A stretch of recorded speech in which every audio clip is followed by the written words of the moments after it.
Varicose veins కి సరైన చికిత్స కోసం సంప్రదించండి ఎవిస్ హాస్పిటల్. తెలుస్తుంది నువ్వు చెప్పడానికి వచ్చావా ఏంటి? కాదు అంటే యాదృచ్ఛికంగా చూడండి, ఆయన తెలిసిపోతున్నావు ఇద్దరిని మైండ్ లో పెట్టుకొని అంటే కళాకారులు తెలిసిపోతున్నావు అన్నా కాబట్టి నేను అడుగుతున్నాను. ఇప్పుడు ప్రీవియస్ చాలా మంది నిన్ను ట్రోల్ చేశారు, నిన్ను అభిమానించే వాళ్ళు, నీ చుట్టూ ఉన్న వాళ్ళు, నీ జబర్దస్త్ లో చేసిన వాళ్ళు, నీ చుట్టూ తిరిగే యాక్టర్స్ కూడా డబ్బు కోసం చేస్తున్నాడు రాకేష్ ఈ సినిమా, బీఆర్ఎస్ పార్టీ నుంచి ఫండ్ గట్టిగానే లాగాడు, 3.5-4 కోట్ల దాకా లాగాడు. సో సెట్ 3.5-4 కోట్ల వరకు లాగాడు సినిమా గురించి. సో కేవలం కేసీఆర్ అని ఒక పేరు పెట్టి సెంటిమెంట్ తో వర్కౌట్ చేసుకున్నాడు, సెటిల్ అయిపోయాడు అనేది మీ చుట్టూ ఉన్న వాళ్ళే దీన్ని సర్క్యులేట్ చేశారు. ఆ విషయం నీకు బాగా తెలుసు. ఇప్పుడు మాల్లో ఉన్నావు కాబట్టి, మాల్లో ఉన్నప్పుడు ఎవరు అబద్ధాలు చెప్పరు కాబట్టి ఏంటి దానికి ఏం చెప్తావు సమాధానం? సరే నేను మాల్లో ఉండి అబద్ధం చెప్తా, జీవితం ఏంటో చెప్పు. నీకు ఫోన్ చేసి ఒక రాత్రి ఎంత అడిగాను? 1,00,000 అడిగావు. ఎందుకు అడిగాను? 4-5 కోట్లు ఇస్తే ఒక నిమిషం, ఎందుకు అడిగాను? దేనికి అడిగాను? ఏదో అర్జెంట్ అవసరం ఉంది సినిమాకి సంబంధించి కదా, వ్యక్తిగత విషయాలకు కాదు కదా. నువ్వు ఇచ్చావా ఇవ్వలేదా అని కాదు, నాకు అడగాలన్నీ కనిపించడమే అక్కడే కొంత అభిమానం. ఇచ్చిన వాళ్ళకి నేను సమాధానం చెప్పుకోవాలి కదా. డబ్బుంటే నాకు డబ్బు అడగాల్సిన అవసరం లేదు. ఈ రోజు నా సినిమా నా సినిమాకి నేను ఇచ్చే, నా కూతురికి నేను ఇచ్చే వాల్యూ ఏంటి? బంగారం పెట్టి అద్భుతంగా తీర్చిదిద్దాలని నేను అనుకుంటా. నా సినిమాను కూడా అంత బంగారం లాగా ఎక్కడో చూసుకోవాలని నేను అనుకుంటా కదా. మొన్నటి వరకు ఈ ఫంక్షన్ ఒక రకంగా అనుకున్నా, ఇప్పుడు ఇక్కడికి రావడానికి గల కారణం దైవాధీనమా ఇవన్నీ పక్కన పెడితే ఉన్న దాంట్లో కుదించుకొని చేసుకుంటున్నా, ఉన్న దాంట్లో చేసుకుంటున్నా. సరే 100 నోర్లు 100 అంటాయి, 100 నోర్లు అక్కడే ఉన్నాయి. ఇవన్నీ పక్కన పెడితే నేను సినిమా తీసేసా. ఇది నా సమాధానం. ఎవరికి ఏం చెప్పాల్సిన అవసరం లేదు. నేను అందుకే రూపాయి కూడా 40 నుంచి రాలేదు, ధైర్యంగా చెప్తున్నా. నువ్వు నీకు తెలుసు ట్రాన్స్పరెంట్ ఏంటో. కంప్లీట్ గా నీ చెమట వచ్చి కష్టపడిన ప్రతి రూపాయిని ఈ సినిమాకి పెట్టి, నీకు స్టేట్మెంట్ తెలుసు, నీకు వాస్తవం ఏంటో తెలుసు, నీతో నేను ఎన్ని మాట్లాడాలో నీకు తెలుసు. ఇది జర్నీ, ఈ సినిమా జర్నీ నీతోనే సగం నేను బాధలు చెప్పుకున్నానని నీకు తెలుసు. అవి ఏమైతుంది, ఎట్లా అవుతుంది, మరి ఏంటి దాని పరిస్థితి ఏంటి, దాని స్థితిగతులు ఏంటి అని అంటే, ఈ సినిమాలో గనక ఒక 4-3 కోట్లు పెట్టుంటే ఈ సినిమాని ఇంకో రేంజ్ లో తీసి ఈ పార్టీకే నేను 6 అవార్డులు తీసుకొచ్చేసేవాడిని. ఇదే పార్టీ వెనక ఇంకో ఎవరైనా ఉంటే నా దానికి ప్రీలీజ్ నేను పెట్టుకున్న ప్రెస్ మీట్కి అనసూయ రాదు. ఇదే దాని వెనక డబ్బులుండి పార్టీ ఉంటే ఒక నేషనల్ డైరెక్టర్ సాయి రాజేష్ గారు రారు. అదే రాకేష్ వెనక పార్టీ ఉంటే రోషన్ ఇక్కడ కూర్చోడు. ఫస్ట్ పాయింట్, నా కోసం వచ్చారు.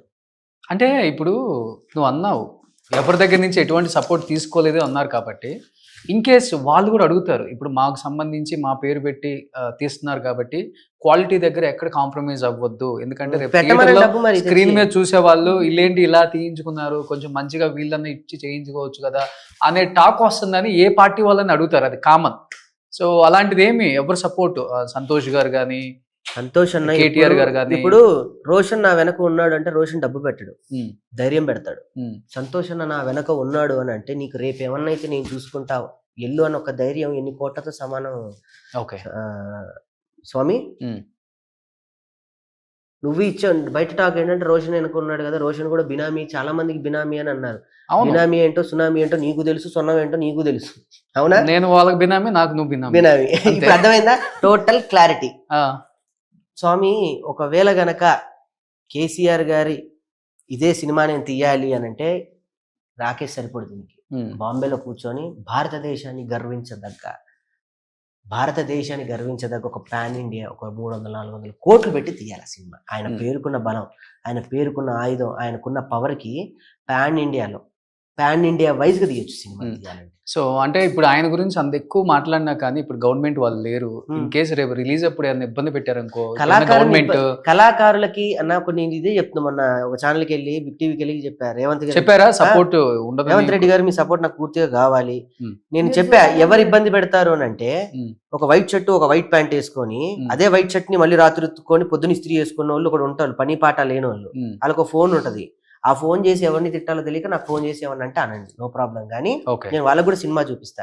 మేము ఒక ఛానల్కి వెళ్ళి వినయపూర్వకంగా పార్టీల అతీతంగా ఈ సినిమా చూడాలి. ఎవరన్నా వైట్ షర్ట్ వైట్ ప్యాంట్ వేసుకున్న ఫోన్ చేసి తిడుతున్నారా? తిట్టనియండి, పడితే ఏముంది, ఇంకా స్టార్ట్ అవ్వలేదా?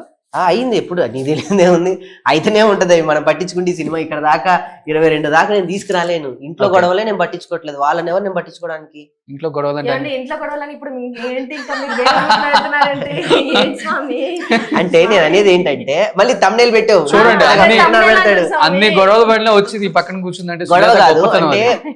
ఇల్లు అన్నాక వంద ఉంటే స్వామి చూసుకోవాల్సినవి, ఉమ్, వాటినే నేను పట్టించుకోవట్లేదంటే ఇంట్లో ఉన్న విషయాలే ఇంకా వాళ్ళని పట్టించుకోవడానికి వాళ్ళు ఎవరు స్వామి. రేపు 22 నా టార్గెట్ జనాల్ని తీసుకురావాలి. ఒక రాకేష్ అనే ఒక చిన్న మిమిక్రీ ఆర్టిస్టు ఉమ్, అక్కడ వరంగల్ నుంచి బయలుదేరి ఒక బొమ్మను పట్టుకొని సికింద్రాబాద్ లో దిగి జబర్దస్త్ అని ఒక ధనరాజు గారి పుణ్యం వల్ల జబర్దస్త్కి వెళ్ళి అక్కడి నుంచి ఇక్కడ సినిమాకి వచ్చాడంటే ఎవరిని నేను నమ్మించలేదు, ఎవరిని మోసం చేయలేదు, ఎవరికి మాటలు చెప్పలేదు, ఎవరికి కహానీలు చెప్పలేదు. ఉమ్. ఓన్లీ నా వర్క్, నా నిజాయితీ మీ ముందు నన్ను ఇలా కూర్చోబెట్టింది. 22 ప్రపంచ వ్యాప్తంగా నాకు నైజాంలో 70 థియేటర్లు, ఆంధ్రాలో 30 థియేటర్లు, ఆస్ట్రేలియాలో 10 థియేటర్లు, US లో 15 థియేటర్లు ఇవ్వరు ఉత్తగ స్వామి. ఉమ్, ఒక ఉమ్, మనిషిని ఉమ్. నమ్మితే ఎలా ఉంటుందో అదే రాకేష్.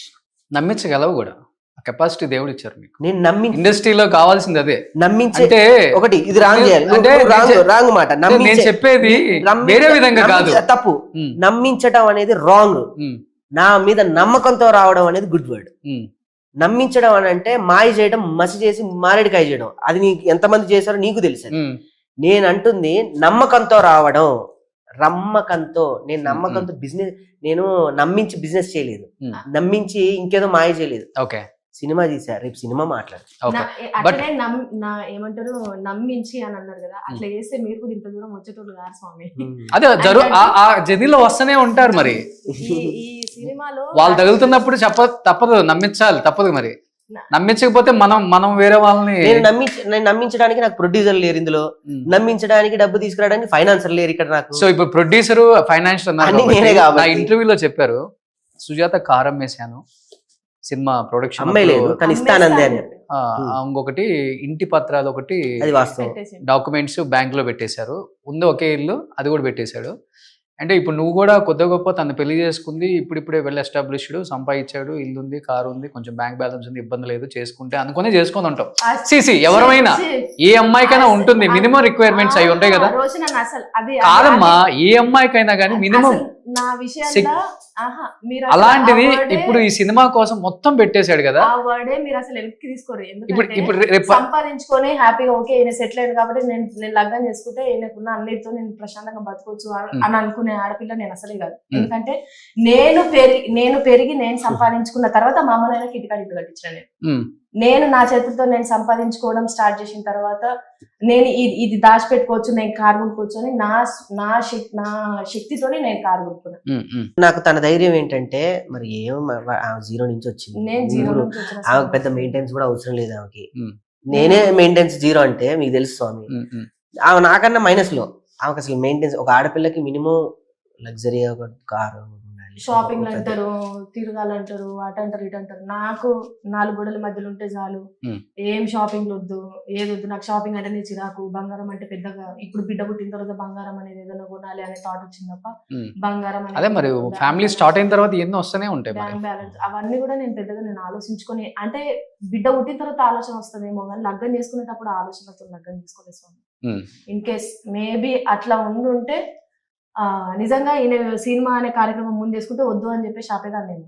అవును, కమర్షియల్ సినిమాలు చాలా చేసుకోవచ్చు. అవును, అంటే సేమ్ జోన్ లోనే బతుకుతున్నాం కదా. జబర్దస్త్ చేస్తున్నాడు, ఇన్ని పైసలు వస్తున్నాయి, మనం ఇంకేమైనా యాడ్ చేసుకున్న మస్తు వస్తున్నాయి, మనం యూట్యూబ్ చేసుకున్నా కూడా మంచిగా వస్తుంది, దీంతో కంఫర్ట్ జీవితం బతకొచ్చు కదా అనే థాట్ మీద ఉండేవాళ్ళమేమో. కానీ ఈయన లైఫ్ అచీవ్మెంట్ ఏంటంటే జీవితంలో ఒక్కసారైనా ఏదైనా సరే నేను ఏదో ఒక అచీవ్మెంట్ నేను చేయాలి, సినిమా నేను తీయాలనుకుంటున్నాను, నేను తీద్దాం. రిస్క్ అని కూడా చెప్పుకోవచ్చు, రిస్క్ అని చెప్పుకోవచ్చు. ఇప్పుడు నీ ముందే చెప్తున్నా ధైర్యంగా, సినిమా తీసి రిలీజ్ చేయడమే సగం సక్సెస్. ఒక డిస్ట్రిబ్యూటర్ త్రూ వెళ్ళిపోయి అది నాకు సినిమా వేసి డిస్ట్రిబ్యూటర్స్కి ఒప్పించి ఒక దీప ఆర్ట్స్ వాళ్ళు నా సినిమా ట్రైలర్ చూసే మిగతా వాళ్ళైతే ఈ రోజుల్లో సినిమా వేసి డిస్ట్రిబ్యూటర్లకు భోజనాలు పెట్టి వాళ్ళకి కావాల్సిన హోటల్స్ వేసి మిగతా కార్యక్రమాలు అన్ని చేయాలి. నీకు తెలుసు సినిమా ప్రోటోకాల్ అంటారు. అవును అవును, డిస్ట్రిబ్యూటర్స్కి ఏమేం చేయాలో చేయాలి. నాకు ఏమీ చేయలేదు శ్రీనివాస్ గౌడ్ గారు, నిజంగా ఆయనకి పాదాభి నమస్కారం చేయాలి. నా ట్రైలర్ చూసే నన్ను ఆహ్వానించారు. నేనే వెళ్ళా, సార్ మీరు అమరం చేశారు కదా, నా సినిమా ఏమన్నా అని అంటే, నా దగ్గరికి నువ్వు సహాయం కోసం వచ్చావు, నేను ఎంతైనా చేస్తా అంటే, సార్ థియేటర్ వేస్తాను సార్, 15,000 అనవసరంగా ఎందుకయ్యా, నువ్వు వేరే దానికి ఖర్చు పెట్టుకో, ఇప్పుడు చూసినా ఈ సినిమా నేనే డిస్ట్రిబ్యూట్ చేస్తాను, చూడకపోయినా నేనే డిస్ట్రిబ్యూట్ చేస్తాను, రాజు అని వాళ్ళ పిఎన్ పిలిచి మనం డిస్ట్రిబ్యూట్ చేస్తాం అని చెప్పిన శ్రీనివాస్ గౌడ్ గారు. ఈ సినిమాకి అంత గొప్ప వ్యక్తులు దొరికారు. ఒక వంశీశేఖర్ అన్న ఇండస్ట్రీలో ఎంత టాప్ మోస్ట్ పిఆర్ఓ. అవును. వాళ్ళని డబ్బులతో నువ్వు కొంటావా? నేను డబ్బు ఇస్తానా సినిమాకి చేయని వెళ్ళి అడుగు. డబ్బుకు కాదు, వ్యక్తిత్వానికి నమ్మే వ్యక్తులు వాళ్ళు.